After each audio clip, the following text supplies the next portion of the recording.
Hey YouTubers, welcome back for another episode on No Fly Zone Fishing. Today we have a real treat.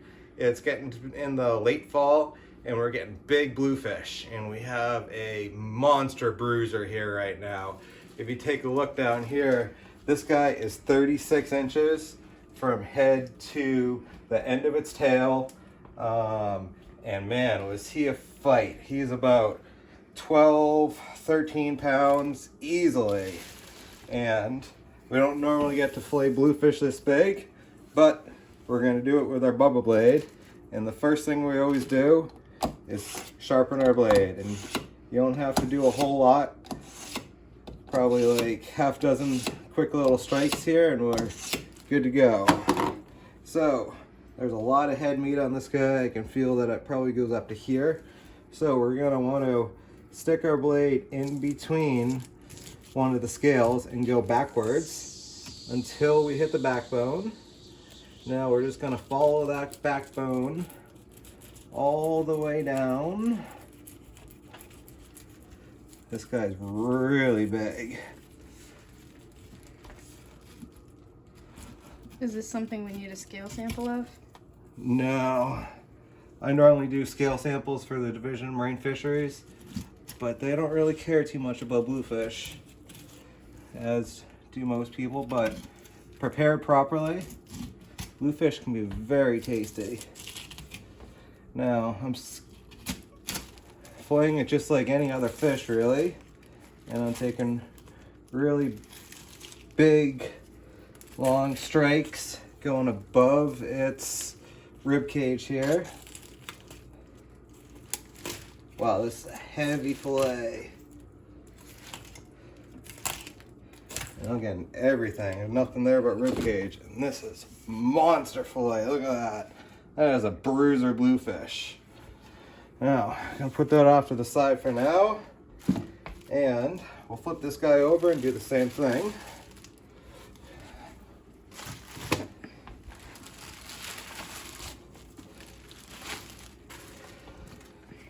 Now, he's pretty much flat on the cutting board now, so I'm going to do the same thing as before, and we start going up because we're going under its scales until that's about all the head meat we can get there.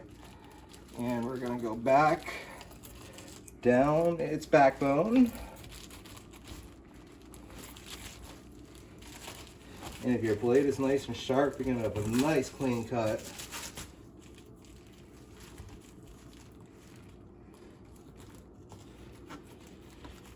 I like to use Bubba blades just because they're really sharp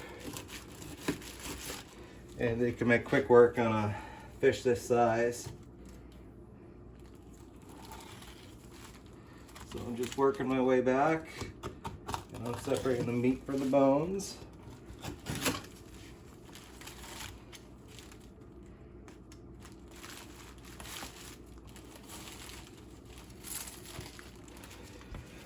Now, going up over the ribs, you gotta take really long strokes, and this is such a monster fillet. Look at that, it's another really good size bluefish fillet. Now this guy's about cleaned up. There's not a whole lot left here. I might have missed a little here, which I'll just skin off and we'll feed to the cat and dog later on. But I'm gonna clean the rest of this up and we'll be back in a minute. All right, we got the fish cleaned up here and we're about to skin it, so let's take a look. Now, let's always make it a habit to sharpen your knife because it makes a world of difference. And we're just gonna start skinning the fish just like we would any other. Put your knife down flat on the board. And this guy is so big that I don't think I've filleted a bluefish like this in probably 10 years. But it's not much different than any other fish. And boom, just like that, you have a cleaned up bluefish fillet. Now, I'm going to put this off to the side for just a moment. And we're going to gonna grab the other one.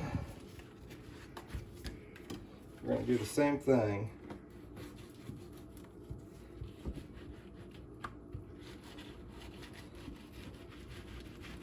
This is one big fillet. Kitty's waiting. We have a cat and a dog, and they love fish just as much as we do. And tonight, they're going to get a little bit of a treat.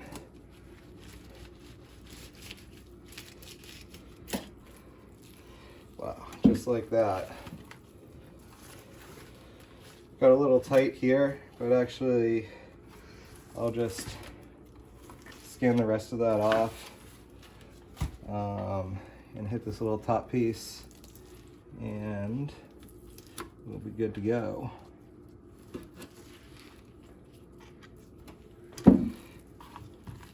Now, any fish typically has little pin bones right in the middle here, and I could feel them. And all we do is we grab our knife and we go right down this little bloodline in the middle, and then we cut this little piece out, and it has all the pin bones that there are on this fish. I want to try the spoon method one time on something that we're actually going to eat. There might be one more here. Actually, I can see a little line that I missed, so I'm just going to skin that out. But that is one cleaned up fish, and this little bit of skin here actually is going to make a really nice crispy fillet, so I'm going to leave that on. Alrighty, well, thanks for watching, and tune in for another fish next week. Kitty loves fish as much as we do.